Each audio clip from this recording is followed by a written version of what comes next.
Hello everyone, मैं हूं आपका technical expert film city Sawaipur में आर.एस. बैरागी फिल्म्स प्रोडक्शन हाउस की तरफ से आप सभी का आज फिर से स्वागत करता हूं। हमारे बेसिक्स ऑफ फिल्म मेकिंग में लगातार एपिसोड्स चल रहे थे। उन्हीं एपिसोड्स की श्रृंखला को आगे बढ़ाते हुए मैं आज का जो एपिसोड है वो प्रीमाइस में शूट करना चाहूँगा। लास्ट जो एपिसोड हम लोगों ने डिस्कस किया वो चेंजिंग डायरेक्शन के ऊपर था, जिस पर मैंने डिटेल्ड वीडियो बनाया हुआ है। प्रीमाइस किसी मूवी के लिए अति महत्वपूर्ण आधार होती है, या प्रीमाइस का मतलब भी हम कहें तो एक आधार से इसको जोड़ सकते हैं। और इस आधार पर या इस प्रस्तावना से हम ये डिसाइड करेंगे कि उस मूवी का जो एक डायरेक्शन रहेगा या उसका जो आउटपुट रहेगा या उसमें कितना दम है, वो उसमें कुछ वर्डों में अपन को समराइज करना होगा। तो जो बेसिक्स ऑफ फिल्म मेकिंग है, ब्लेन ब्राउन द्वारा लिखी गई पुस्तक है, उनमें कुछ बिंदु प्लस कुछ अदर बिंदु, कुछ रियल टाइम एक्सपीरियंस के ऐड ऑन करके मैं आपको एक एक करके समझाऊंगा। सबसे पहले मैं आपको इन्फॉर्म कर दूं कि जो नगर सेठ और तीन लुटेरों के नाम से जो मूवी फिल्म सिटी सवाईपुर में आर.एस. बैरागी फिल्म्स प्रोडक्शंस हाउस के बैनर तले बन रही है, उसमें जो पहला सीन फॉरेंसिक जांच इन्वेस्टिगेशन पर शूट होना है, जिसका सेट ऑलमोस्ट रेडी हो गया है, ये स्टार्टिंग ऑफ दिस फैब में शुरू होना था, यानी कि 1 फैब के राउंड होना था, लेकिन कुछ सेट डेवलपमेंट की वजह से, कुछ पॉलिसीज़ की वजह से इसको धीरे धीरे एक्सटेंशन ऑटोमेटिक आता गया, इन्फॉर्म भी मैं करता गया। अभी जो एक्सटेंशन यानी पोस्टपोन्ड हुई है वो डेट तकरीबन 20 से 23 फरवरी के बीच में कोई फिक्स होगी, जहाँ पे हम लोग रियल टाइम में वहाँ पे साइट पे इस सीन का फिल्मांकन करेंगे। ये इस मूवी का सबसे बेहतरीन सीन है, और इस सीन के पीछे की कहानी, इस सीन के आगे की कहानी बहुत ही इंटरेस्टिंग कहानी है। मैं आप सभी राजस्थान वासियों से, भारतीयों से निवेदन करना चाहूँगा कि फिल्म सिटी सवाईपुर में हमें अधिक से अधिक आप सपोर्ट करें। जो फिल्म सिटी सवाईपुर गवर्नमेंट ने प्रस्तावित की है, उसमें मैंने, या यूँ कहूँ कि मैंने शब्द का इस्तेमाल ना करके मैं कहूँ कि हमने एक प्रोडक्शन हाउस ओपन किया है, और एक स्टूडियो हमने फिल्म सिटी सवाईपुर में डेवलप किया, जहाँ पे रेगुलर जो है वहाँ के लोकल प्लस अदर फील्ड के जो इस फील्ड में इंटरेस्ट रखते हैं, उनका रेगुलर डेवलपमेंट चल रहा है, वॉइस प्रैक्टिस चल रही है, उनके डायलॉग प्रैक्टिसेस चल रही है, वो छोटे छोटे जो है आर्टिकल्स पर काम कर रहे हैं। आप हमारे जो यूट्यूब चैनल है, जो इन्फॉर्मेशन चैनल है, उस पर भी जाके आप देख सकते हैं वहाँ पे क्या एक्टिविटीज़ चल रही हैं। हम फील्ड में भी जाके अलग अलग जगह पे अभ्यास कर रहे हैं, ठीक है। तो ऑलमोस्ट हमारा जो प्रोसेस है वो एक सिस्टमेटिक तरीके से हो रहा है। हमको जो परमिशन मिली है डीएम और एसपी के साथ के पास जो है हमारे डिस्ट्रिक्ट लेवल पे पड़ी हुई है। जल्दी हमको एनओसीज भी इशू हो जाएगी, जैसे इन्फॉर्मेशन मुझे मिली गई है।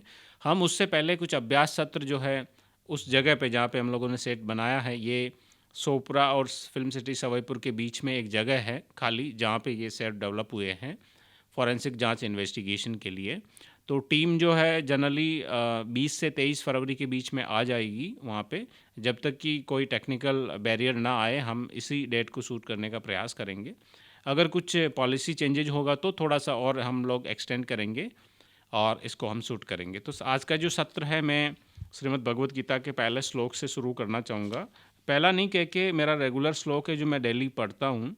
अध्याय 2 में से श्लोक संख्या 62 को मैं आपके सामने पढ़ूंगा और उसका अर्थ भी आपको समझाऊंगा, क्योंकि ये जो श्रीमद् भगवत गीता है किसी वृद्ध व्यक्ति के लिए, या जिन्होंने पूरा अपना कार्य वगैरह कर लिया, 60 अबव या 70 अबव हो गए हैं, वो पढ़ें, ऐसा नहीं है। ये श्रीमद् भगवत गीता आज के यूथ के लिए बहुत महत्वपूर्ण है। मैं तो चाहता हूँ कि बचपन से ही इसको सिखाया जाए, इसके श्लोक्स को समझा जाए, क्योंकि भगवान श्री कृष्ण ने अर्जुन को इसमें यही संदेश दिया है कि अर्जुन, आपको कर्मरत रहना चाहिए, आपको आगे पीछे ऐसा कुछ देखना नहीं है, आपको जो ड्यूटी डिसाइड हुई है, you should focus 100% on that, right. So let us start. श्लोक संख्या 62, अध्याय 2। ध्यायतो विषयान पुंसः संगस्ते पूप संगस्ते सूप जायते संगात्स जायते काम है कामात क्रोधो विजायते। अर्थात ध्यायते है मतलब चिंतन करते हुए, विषयान मतलब इंद्रिय विषयों को, पुंसः है मतलब मनुष्य की, संग मतलब आसक्ति, तेषु मतलब उन इंद्रिय विषयों में, उपजायते मतलब विकसित होती है, संगात मतलब आसक्ति से, संजायते मतलब विकसित होती है, कामय मतलब इच्छा, कामात मतलब काम से, क्रोध मतलब क्रोध, अभिजायते मतलब प्रकट होता है। इंद्रिय विषयों का चिंतन करते हुए मनुष्य की उनमें आसक्ति उत्पन्न हो जाती है। जनरली मनुष्य इंद्रिय वस्तुओं का चिंतन करता तो चिंतन करते करते उनमें उनका एक इंक्लाइनेशन, एक आसक्ति उनमें डेवलप हो जाती है, और ऐसी आसक्ति से काम उत्पन्न होता है, और फिर काम से क्रोध प्रकट होता है, और इस तरह मनुष्य वापस इस उलझन में आ जाता है। तो हम अगले जो सेशन है उनमें फिर से हम नया एक श्लोक पढ़ेंगे, मैं उनका हिंदी अर्थ समझाऊंगा, और उनको रियल टाइम में भी जो है मैं आपको कहाँ वो फिट बैठता मैं आपको बताऊंगा। जैसे ये वर्ड जो मैंने आपको बोला है इसको आप एनालाइज कीजिएगा, आपके गूगल पे सर्च मारिएगा, श्लोक संख्या 62 अध्याय 2, है ना। तो और भी मैं इसको आपके रियल टाइम में यूथ के लिए अटैच करने का कोशिश करूँगा। तो अपन इसको यहीं पे आज विराम देते हैं इस श्लोक को, और श्लोक का अर्थ मैंने आपको बता दिया है, और अपना मैं जो नेक्स्ट वर्क है अपना प्रीमाइस, जो मूवी के लिए मैं बताना चाह रहा था उसके बारे में हम चर्चा करते हैं। प्रीमाइस में जो अनुभवी फिल्म मेकर्स ने, या जो मेरे अनुभव ने, या जो मेरे डिस्कशन है उन्होंने जो चीज़ें कुछ कही हैं मैं आपके सामने उनको एक्सप्लेन करने का प्रयास करूँगा। प्रीमाइस में जो महत्वपूर्ण बात कही गई है, when you make a movie, जब आप मूवी बना रहे हो, always try to discover what the theme of the movie is in 1 or 2 words. जब भी आप मूवी बनाना चाह रहे हो तो उसका कोशिश करना चाहिए कि आप उसको 1 या 2 वर्ड्स में, या ज़्यादा से ज़्यादा 3 वर्ड्स में उसको कैसे डिस्क्राइब करेंगे पूरी मूवी को। ओके, ये होता अपना प्रीमाइस। एवरी टाइम, हर समय, आई मेड ए फिल्म, मैंने जब फिल्म बनाई, I always knew what I thought the theme was and the core in 1 word, right word. जब भी मैंने फिल्म बनाई है तो मुझे इस बात से मैं भली भांति परिचित था कि उसका 1 वर्ड में मैं कैसे एक्सप्लेनेशन दूं। यानी कि जब मैं उसको 1 वर्ड में बोल जाऊं, जब मैं 1 वर्ड उसमें बोल जाऊं, राइट, तो आगे वाले व्यक्तियों को पूरी की पूरी स्टोरी जो है या उसके इर्द गिर्द का जो है वो इमेजिनेशन करने लग जावे या जानने के इच्छुक हो जाए। In the conversation, it was privacy. In apocalypse, it was morality. Right. The reason it's important to have this is because most of the time, what a director really does it make decisions all day long. Do you want it to be long hair or short hair? Do you want a dress or pants? Do you want a bird or no bird? There are many times when you don't know the answer. Knowing what the theme is always help you. जब वो theme आपको अगर पता रहती तो आप जो है एक स्पेसिफिक डायरेक्शन में आप मूव करते हैं। फ्रांसिस फोर्ड कोपला का कुछ कन्वर्जेशन है, right. So I remember in the conversation they brought all these quotes to me and they said, do you want him to look like a detective, Humphrey Bogart? Do you want him to look like a blah blah blah? I didn't know, and I said the theme is privacy, right? And choose the plastic coat you could see through, right? So this is the kind of discussion जो उनके बीच में हुआ है। हमको इस पर नहीं जाना। प्रीमाइस का मतलब होता है कि आधार बेस एक प्रस्तावना जो आप प्रस्तुत करेंगे। कुछ इंपॉर्टेंट चीज़ें हैं जो मैं आपको डिस्कस कर देता हूँ। जो प्रीमाइस है is sort of the seed for which the story grows. एक मतलब एक छोटा सा लाइन होता है या एक छोटा सा वर्ड होता है जिससे स्टोरी का बिगिन होता है, उसको प्रीमाइस कहते हैं। The basic idea that gets things started, and generally it is quite simple. The premise is usually expressed as a what if. It often what gets you started thinking about a story. Here are some example. मतलब अगर उसने ऐसा किया होगा या ऐसा किया होता तो क्या होता, that is called something like you need to start about thinking, है ना। तो ये आपका सोचने का एक आपका मतलब सोचने का एक इंटरेस्ट आप में क्रिएट हो जाएगा उस प्रीमाइस को आप सुनते ही। जैसे कुछ चीज़ें हैं, what if you lived the same day over and over again, अगर आप एक ही दिन में सेम डे में, है ना, आप अगेन एंड अगेन उसमें स्टे करते हो या उसको गुजारते हो, तो उसको बोलते हैं groundhog day, that is called groundhog. What if the real world was not real at all, तो उसको बोलेंगे मैट्रिक्स। और in a space no one can hear you scream, that is called alien, right? So this is the thing which they have told us. The theme, what is your story really about, that is called the premise. तो Robert MC की, one of the greatest screen writing teacher ever से this, जो हमारे Robert MC की है, वो बहुत ही अच्छे स्क्रीन राइटर थे जिन्होंने बताया है, when you find out what your story is really about, जब आप पता कर लोगे कि आपकी जो स्टोरी है वास्तव में किस चीज़ के ऊपर है, वास्तव में रियली है क्या उसमें, है ना, really about, print it out and tape it to your wall, तो उसको आप प्रिंट कर लेवें और उसको आप वॉल पे चिपका देवें। Now many sound odd when you find out what your story is about, wouldn't you know that before you start, right? तो जब आप उसको एक कॉन्सेप्ट आपने लिया है ना, एक जो है एक वर्ड आपने लिया, उसको आपने दीवार पर चिपका दिया, ठीक है, और फिर आप उसके बारे में सोचते हैं कि मैं इसके इर्द गिर्द मेरे को मूव करना है, राइट? या मैं उसको देखूँ तो मेरे को ये लगना चाहिए कि मेरी स्टोरी क्या है, right? It is quite common to not really understand your story until you are well into the process. Indeed, many failed screenplays result from the fact that the writer never really figured it out at all. What your story is about the theme. Okay. Generally जो भी stories होती है, जो भी screen pledge होते हैं, जो भी फिल्म्स होती है, वो फेल होती है। उसका मेन रीज़न यही होता है कि what your story is about is the theme, मतलब उसमें कोई थीम नहीं होती है, उस पर्टिकुलर थीम के बेसिस पे उसका एनालिसिस नहीं किया होता है, या उसमें कोई प्रीमाइस नहीं होता है, तो उसके फेल होने की चांसेस जो है मोस्टली वो फेल होती है, लाइक राइट। सो जैसे कुछ पॉइंट्स हैं, what are some other great themes जो हैं उनके बारे में बताया, जैसे कि money can make you do things you don't want to do, ठीक है, आप नहीं करना चाहते हो वो भी आपको, अगर मनी आता है तो अब धन आता है तो वो आप कर लोगे, that is called Wall Street, right? And true love sometimes ends tragically, okay, that is called Romeo and Juliet.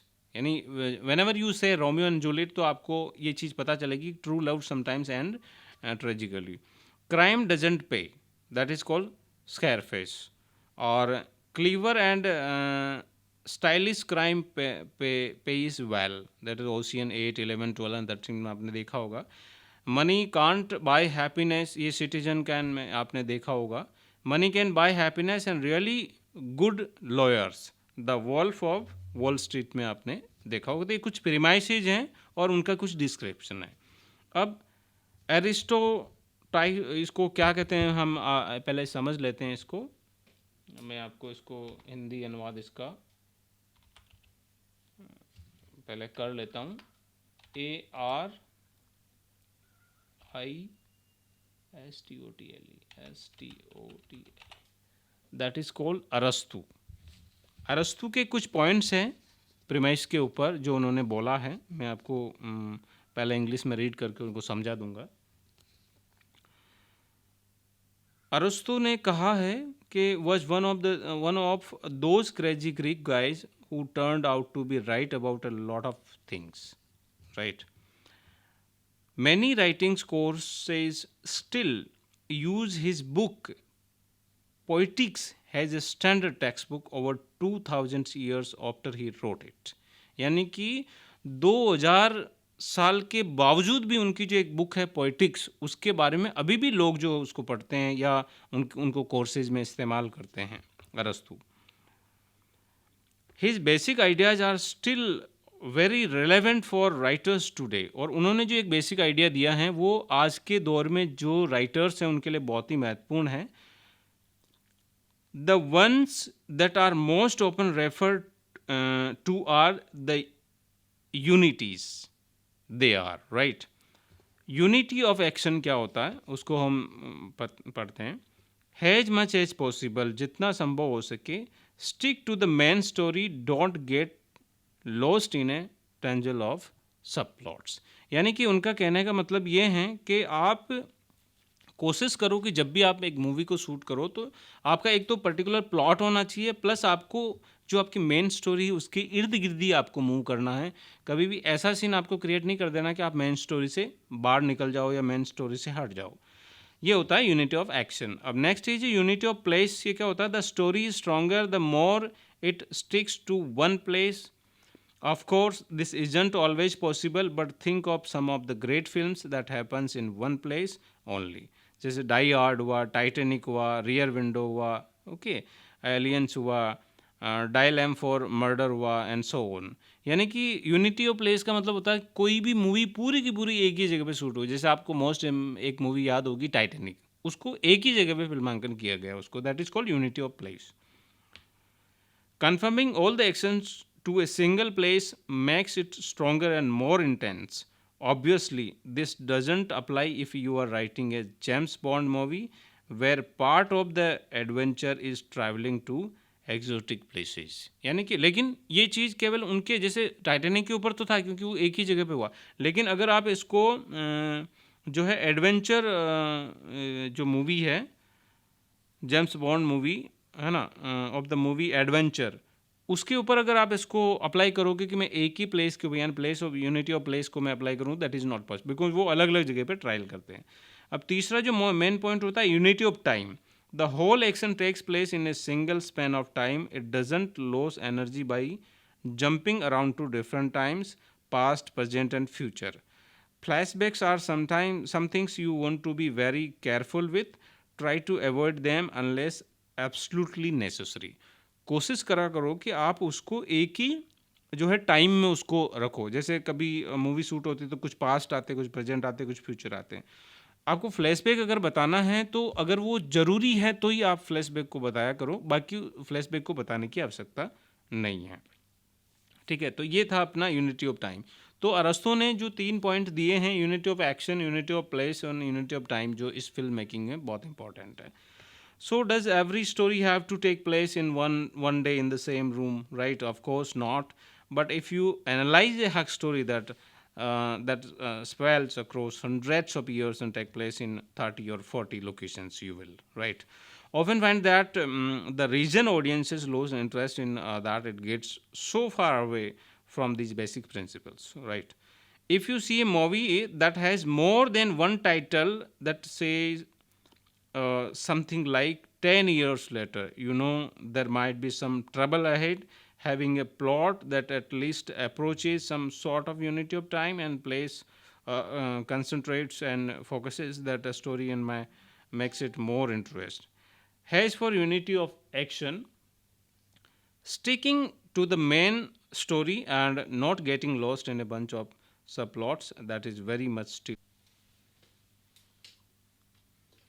So this is the thing which we have discussed in the this session, that is called premise. तो premise के बारे में हम लोगों ने चर्चा करी। Next में जो हम एपिसोड पे चर्चा करेंगे वो क्रिएटिंग कैरेक्टर्स, मतलब जो अलग अलग कैरेक्टर्स होते हैं उनको क्रिएट कैसे किया जाता है, writing their back stories, right, point of view उनका क्या है, what is their dramatic need, their goal, 25 words और लेस। तो इन चीज़ों पे हम नेक्स्ट जो है सेशन में चर्चा करेंगे, जो हमारे कंटिन्यू रहेंगे, काफ़ी सेशंस में दूंगा। इस पूरे सेशंस को आप 1 बाय 1 अगर करते हो तो आप एक एक्टर बन सकते हो, आप एक राइटर बन सकते हो, आप एक प्रोड्यूसर बन सकते हो, या अगर आप कोई मूवी बना रहे हो तो उस मूवी में आपकी बहुत हेल्प हो सकती है, क्योंकि ये बेसिक सेंस जो है मूवी मेकिंग में बहुत इंपॉर्टेंट है अगर आप आपकी मूवी को सक्सेसफुल बनाना चाहते हैं तो, राइट। केवल आप अपना टाइम वेस्ट करना चाहते हो या जस्ट आपको मूवी बनाना है ना, बिना कुछ पढ़े लिखे, तो that is not possible, right. तो आज के लिए इतना ही, मैं आपसे इजाज़त लेना चाहूँगा। आप रिमेंबर रखिएगा, बोलिएगा अपने फ्रेंड्स को कि फिल्म सिटी सवाईपुर में RS बैरागी फिल्म्स प्रोडक्शंस का स्टूडियो अभी चालू है। रेगुलरली वहाँ पे डेली बेसिस पे प्रैक्टिसेस चल रही हैं। वहाँ पे हमारे परमानेंट एम्प्लॉयज़ अवेलेबल है, plus all the facilities are available, है ना, सारी फैसिलिटीज़ वहाँ पे अवेलेबल है। आप जब वो फील्ड में जाते हैं, फ़िल्म मेकिंग का अभ्यास करते हो, तो आप वहाँ जा सकते हो, किसी डायलॉग पे आप प्रैक्टिस कर सकते हो, अपना इंग्लिश वॉइस आप सुधार सकते हो, अपना इंग्लिश के ऊपर, अपना हिंदी के ऊपर आप अभ्यास कर सकते हो, राइट। वहाँ पे आपको बिल्कुल फेयर तरीके से, बिल्कुल अपने कॉन्फिडेंस को स्टेप बाय स्टेप, धीरे धीरे तरीके से बढ़ाने में आपको मदद मिलेगी। तो you all are most welcome. ये बिल्कुल फ्री ऑफ कॉस्ट है। जो इस फील्ड से जुड़ना चाहता है, जिनके पास बेस्ट स्टोरीज है, जो एक्टर बनना चाहता है, जो फिल्म मेकिंग में काम करना चाहता है, वो सभी लोग जो है RS बैरागी फिल्म प्रोडक्शन हाउस जो है उन सभी का बहुत बहुत स्वागत करता है ना। आपका कोई भी जो है चार्जेस वहाँ पे नहीं लिया जाता है। आप वहाँ आइए, सीखिए, है ना, ताकि हमारी जो अपकमिंग मूवीज आएगी उसमें अगर आप अच्छा एफर्ट लगाएंगे तो हम आपको हायर करेंगे, हम आपको पर्टिकुलर रोल देंगे और हमारे फिल्मांकन में आपका जो है टैलेंट और स्किल है उसका हम जो है उनको यूटिलाइज़ करेंगे। सो बहुत बहुत धन्यवाद आज के लिए। आप हमेशा जुड़े रहिएगा। Thank you so much guys, have a great time.